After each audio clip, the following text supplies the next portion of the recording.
Okay, functions and graphs. The first thing we need to think about is something a function, or what is a function? A function is a relationship between two sets, the domain and the range.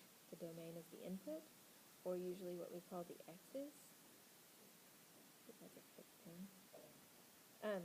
The domain is the input, or the x values, and the range is the y value. So domain x, range y. You think, what x's can I use? What y's can I use? We'll talk more about finding domain and range in section 2.4. In a function, each domain value matches only one range value. So you can see in this function here, f of x equals x squared is a function where f of x is a function of x. That's how we say that, f of x. Say it to yourself, f of x. So the 1 matches to 1, 0 matches to 0, and negative 5 matches to 25. The funny part about it is that 5 would also match up to 25, and this is okay if 5 also matches to 25. As long as each x only goes to one y, certain y values can go to two different x's. So the x values can only have one partner, and the y's could have more than one if they wanted to, as long as each x only has one date to homecoming. That's how we think about it. So here we look, hold on, the domain of this function has these numbers in it, and the range has these numbers in it. The negative 2 maps to the 4, but the 2 also maps to the 4, and that's okay. To find a function value, we plug in the number for each x in the function. So go ahead and try these three. Pause the video and try these four problems, excuse me. So when we look at these, the only hard one here really is f of 7a. Shows that you can put just about anything into a function. We're going to look and try this one as well. F of 7a means put 7a in for all the x's in the function.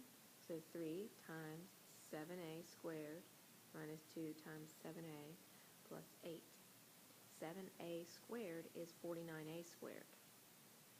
So 3 times 49a squared minus 14a plus 8. Then we just take the 3 times the 49, and we don't have any like terms there, so your answer is going to be its own function. Your answer will be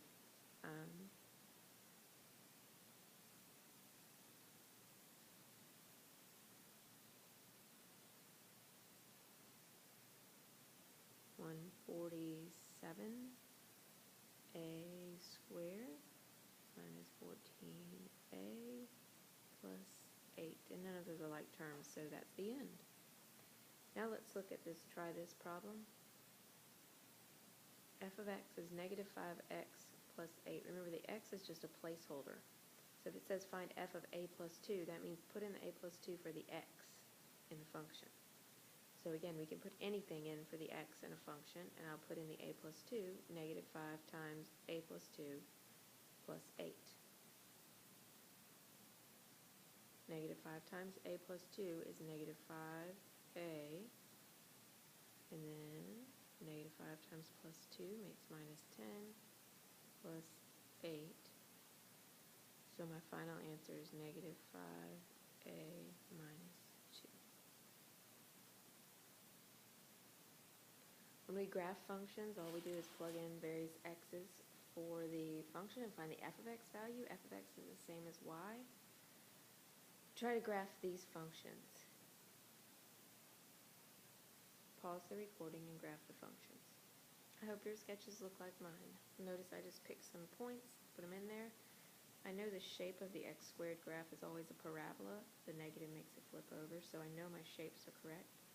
The shape of an absolute value graph is always a V. And then the shape, this is a linear function like you've studied before, so it's a line. Okay, the vertical line test tells us if graphs are functions or not. And what the vertical line test says is that you can put, if a vertical line crosses through the graph more than one time, then it is not a function. So more than one time,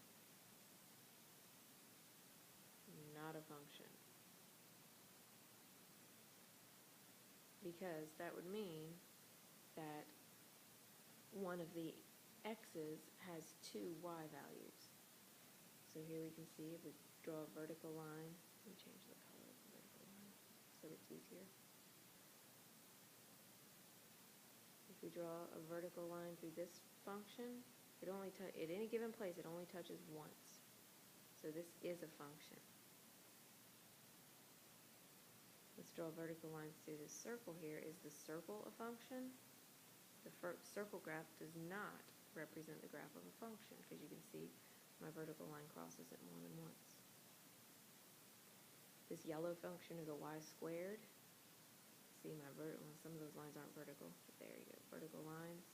It crosses it more than once, so that is not the graph of a function. It's almost a sine curve here. You can notice that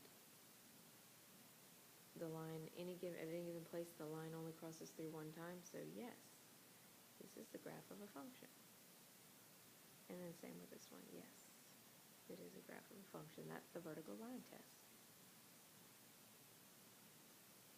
Okay, in the real world, we can get information from the graph of a function. So let's look at this example. What was the world population in 1998?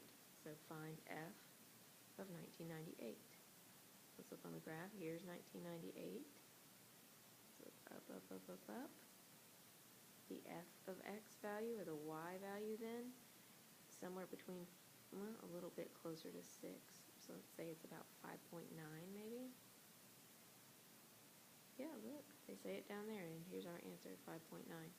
So now you try to estimate, pause the recording, and you try to estimate what is the population in 2008, or what was the population in 2008.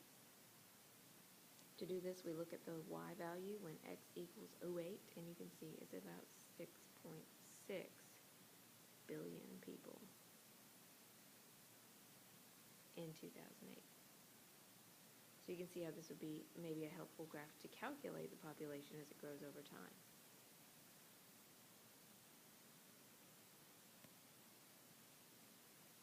Okay, here's the homework that I want you to do for this section.